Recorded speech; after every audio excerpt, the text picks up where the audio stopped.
কোন একজনকে দিয়ে দিয়েছি জাহান্নামের কুকুর। কত মৌলী সাহেব দেখছেন না, লাইভ দিচ্ছে। এটা বলা ঠিক হয়েছে? যখন আল্লাহ বলেছিল তুই মৌলী সাহেব কোথায় ছিলিস?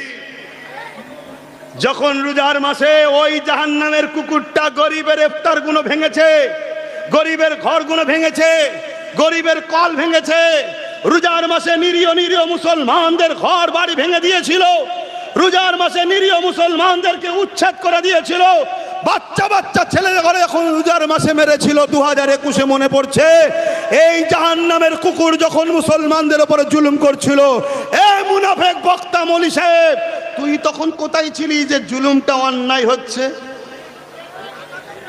ও দালাল, ভাড়া পাও না, দালাল মৌলী সাহেব, তাই তো? ভাড়া পাও, ভাড়া। তাহলে কড়া ডোজ না দিলে এই দালাল গুলোকে চেনা যেত?